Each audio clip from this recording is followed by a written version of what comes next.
Parashat Vayakhel, vidéo numéro 2. Le premier passouk après Sheni, c'est écrit Vayavohu kol ish asher nesao libo. Ils sont venus chaque personne, asher nesao libo, que le sont emportés par son cœur. Vechol asher nadva rucho oto, et tout celui que son âme s'est portée bénévole. Et viu et terumat Hashem nimechet oel moed, on a ramené les offrandes, les cadeaux pour la construction du Mishkan. Dit le Ramban, c'est quoi ce terme-là? Nesao libo. Il dit au fait, pour construire ce Mishkan, il fallait des artisans, des orfèvres, il fallait savoir tisser, broder. La Gemara, telle qu'elle nous décrit, ils étaient des artisans exceptionnels. La Gemara dit, quand la laine était encore attachée à l'animal, on réussissait à tisser l'habit, et ensuite il était découpé.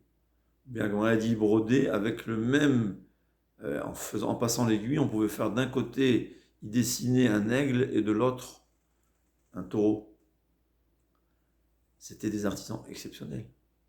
Demande le Ramban, mais d'où venaient ces artisans? Le peuple juif, c'était un peuple d'esclaves.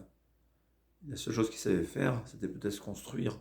Ils avaient même leurs mains, on va dire, un peu des mains qui n'étaient pas capables de manipuler des objets tellement fins. Comment c'est possible qu'on a eu tellement d'artisans? D'où sont-ils venus? Dit le Ramban, Nachmanide, sur place, c'était des gens qui ont pris l'initiative. Ils ont une volonté incroyable, emportés par leur cœur, emportés par leur volonté.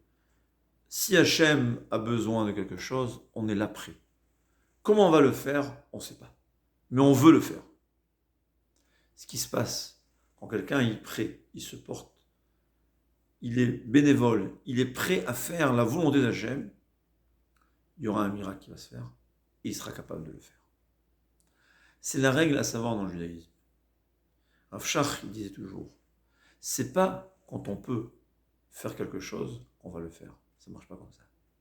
C'est quand on veut faire quelque chose, quand on s'emporte, on veut le faire, on essaye de faire, c'est là que Akadosh Baruch Hu nous donne les forces de faire ce qu'on veut entreprendre, ce qu'on a entrepris.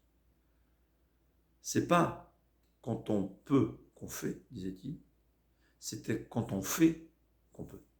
Akadosh Baruch Hu nous donne le pouvoir parce qu'on a décidé de faire. C'est ce qui s'est passé au Mishkan.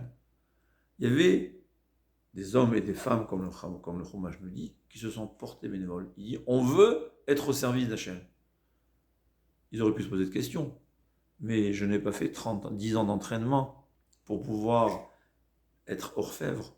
C'est pas la peine. On veut le faire. On veut, à que je nous donnera la possibilité. D'ailleurs, c'est quoi la volonté? Rav Dessler dit quelque chose de très intéressant. Il dit, au fait, la volonté d'une personne, c'est la force la plus puissante qui existe. Il dit pourquoi? Il y a Kadosh Baruch Hu, tout ce qu'il a créé, il n'a créé que par la force de sa volonté. Akadosh Baruch Hu, un lot de gouffre, ce n'est pas un corps, ce n'est pas quelque chose qui ressemble à un corps, un lot de moutagouf. Quand la Torah a dit il a parlé, Akadosh Baruch Hu ne parle pas. Parler, c'est au fait extérioriser sa volonté. Quand quelqu'un il veut quelque chose dans son cœur, ce n'est pas encore une preuve qu'il le veut complètement. Mais quand il dit je vais faire, ça prouve qu'il veut vraiment. Dans les Nédarim, dans les vœux, c'est pour ça que quelqu'un qui veut dans son cœur, c'est pas toujours que ça fonctionne. Parce qu'un cœur, on veut souvent faire des choses et en fin de compte, on ne le fait pas.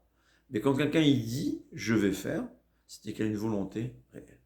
Quand la Torah elle nous dit que Kadosh Baruch Hu a dit Yehi Or, il n'a pas parlé. C'est-à-dire, il a voulu. Mais une volonté qui est du niveau de la volonté qu'on a quand on parle. Quand nous, un homme parle, parce que c'est des exemples, comme ça expliquent nos sages. Donc au fait, Akadosh Baruch Hu a créé le monde avec une volonté.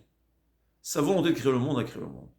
Puisque l'homme a été créé à l'image d'Hachem, la force la plus puissante que l'homme a, c'est la volonté.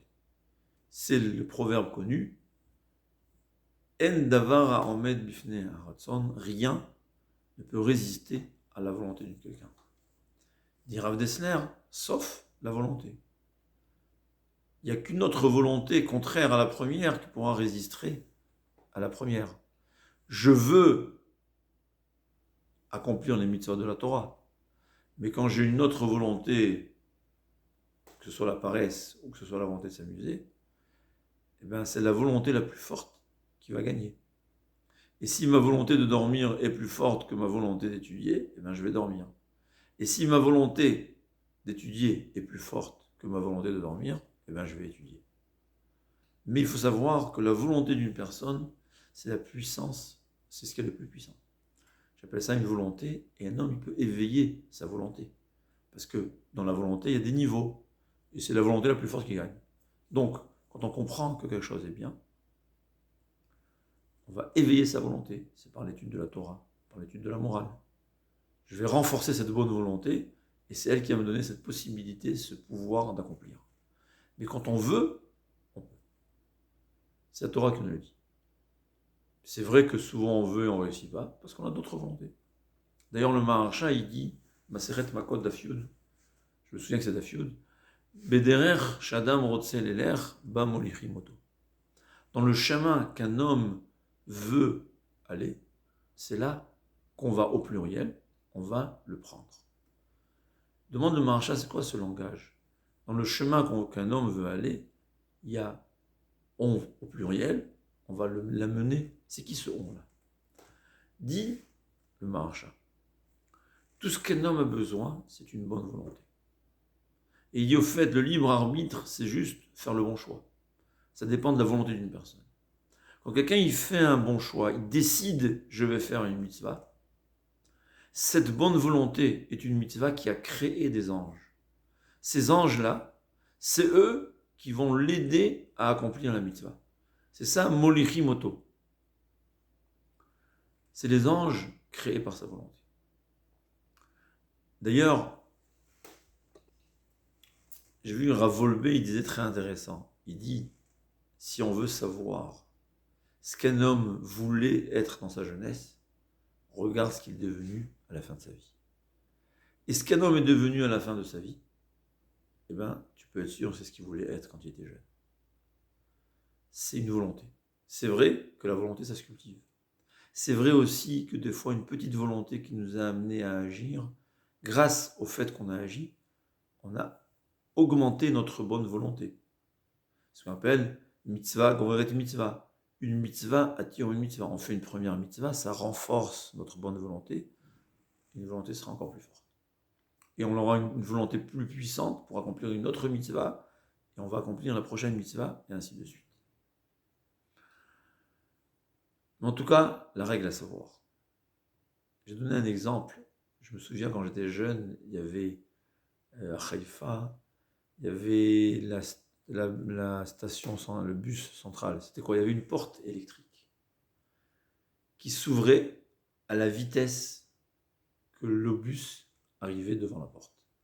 Si le bus arrivait vite, la porte s'ouvrait vite. S'il arrivait doucement, la porte s'ouvrait doucement.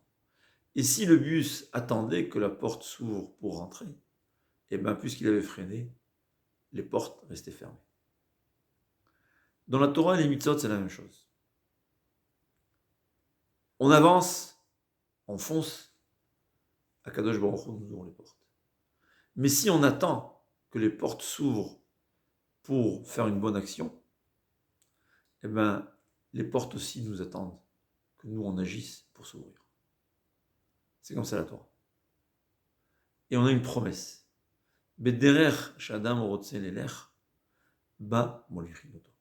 Dans un chemin qu'on veut emprunter, que ce soit le bon, ou l'inverse, mais en tout cas on parle du bon, Akadosh Baruch Hu nous aidera à l'emprunter. Si on veut, on peut même devenir un artisan sans avoir à faire 10 ans d'études. Quand on veut faire la volonté d'Hachem, on a une promesse de réussir.